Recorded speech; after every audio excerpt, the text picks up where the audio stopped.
10th క్లాస్లో love అనే పురుగు కుడుతుంది అని చెప్పారు కదా, నాకు కుట్టింది. అది కూడా ఒక ఫ్రెండ్షిప్పే. ఆ ఫ్రెండ్షిప్ రెండు వేరు వేరు అంటే సమలైంగికుల మధ్య ఉన్న ఫ్రెండ్షిప్ కాదు, రెండు వేరు వేరు స్త్రీ పురుషుల మధ్య ఉండే ఫ్రెండ్షిప్.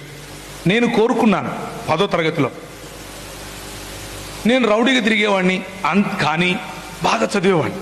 క్లాస్లో ఫస్ట్ కూడా నేను 10th క్లాస్లో లాస్ట్ బెంచే, అందులో డౌటే లేదు, లాస్ట్ బెంచే. కానీ క్లాస్ ఫస్ట్ కూడా నేను, క్లాస్ ఫస్ట్ ఉండేవాడిని, లాస్ట్ బెంచ్లో కూడా ఉండేవాడిని. కాబట్టి ఆ అమ్మాయి నేను చేసే ఫోర్స్ తట్టుకోలేక బహుశా సరే ఇది కర్మ అనుకుందేమో, నాతో ఫ్రెండ్షిప్ చేయడానికి అనింది. నేను ఆగమేఘాల మీద ఉన్నాను, ఇప్పుడు ఆగమేఘాల మీద తిరుగుతున్నాను.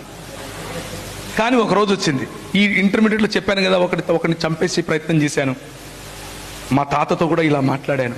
ఒకరోజు రాత్రి నాకు తెలియనటువంటి ఒక శక్తి, ఒక స్వరం.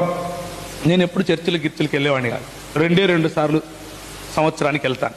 చెప్పండి ఇవి, చూడు ఇక్కడ మా జాతి వాళ్ళు ఎంతమంది ఉన్నారు. నువ్వేమో ఫస్ట్ బెంచ్ అంటున్నావు, కూర్చో నీతో చాలా పని ఉంది, కూర్చో. చూడు ఇక్కడ ఇను, ఎన్నిసార్లు పోతాం? ఫస్ట్ది ఎప్పుడు, రెండోది న్యూ ఇయరా,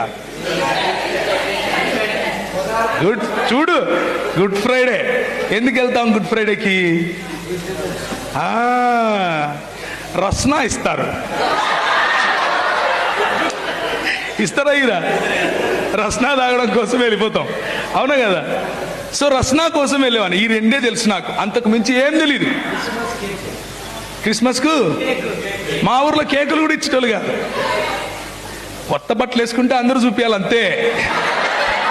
కేకుల్లో ఏం లేవు, కేకులు ఇచ్చేంత వరకు ఉంటే కదా ఆడ పోయి హలో అని చెప్పి కానుకేసేసి పోయి దోస్తు తినాలా, అంతేగాని మన కేకులు గీకులేముండవు మాకు.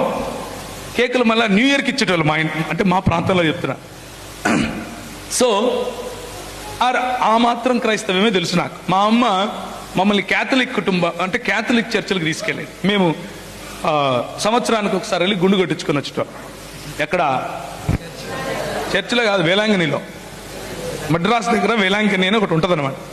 అక్కడికి తీర్థయాత్రలు చేసేటోళ్ళం అనమాట.